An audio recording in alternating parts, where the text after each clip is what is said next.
You are taking the cudgels of the poor ahead of your time. That is not your worry. That is the worry of government, President Duterte said.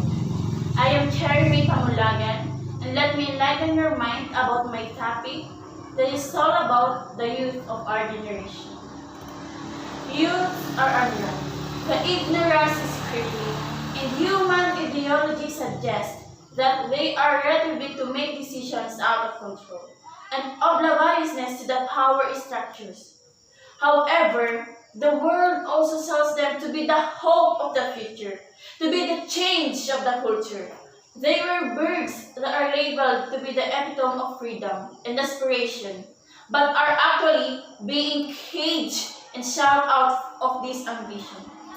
In recent time, where the country has gone out of jeopardy, until into an unwatched out of disaster that was enough to kill people in submersion from heights of water, as the night continues filled with screams and cries for help, were echoed with the channel of youth. No one will sleep, let's keep sharing. Cagayan needs help until they are heard. One of their yells that night. They were one to disseminate information and to spread awareness of the current situation, to call for accuse and even the initiative to conduct donation drives for the affected families in Cagayan and Isabela are manifested by them. Not also long ago, the student organization of Ateneo de Manila University petitioned for an academic break, pushing forward an academic ease until such time that the affected students, teaching workforce, non-teaching personnel, and the entire nation have recovered.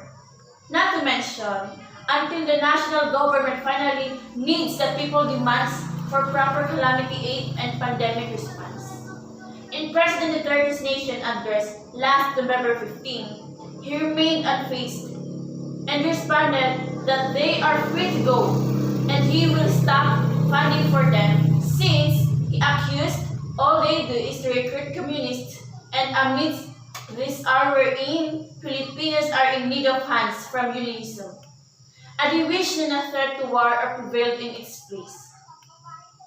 Nationalism holds that our nation should govern itself free from outside interference, that a nation is a natural and ideal basis for equality and that the nation is the rightful source of political power.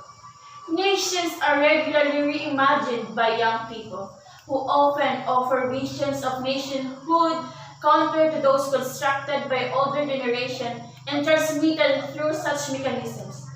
As schooling younger generations today have more access to global media, making it harder for older generations to maintain a bounded idea of national identity. Youth are countlessly red-tagged and threatened biasly, when in fact, they are not enemies, they are just young and oppressed.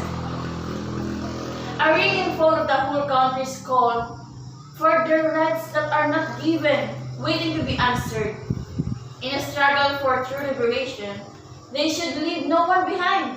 Let them be the echoes for the voices that are too far to be heard, and let them raise to their fates when others are disabled to do so. Because sure, they are youths, but they are never too young to acquire their cudgels to defend themselves on the battleground. I am saying this because I myself is a youth of the Republic of the Philippines. So that's end my speech. I hope you know now what I want you to realize. Thank you.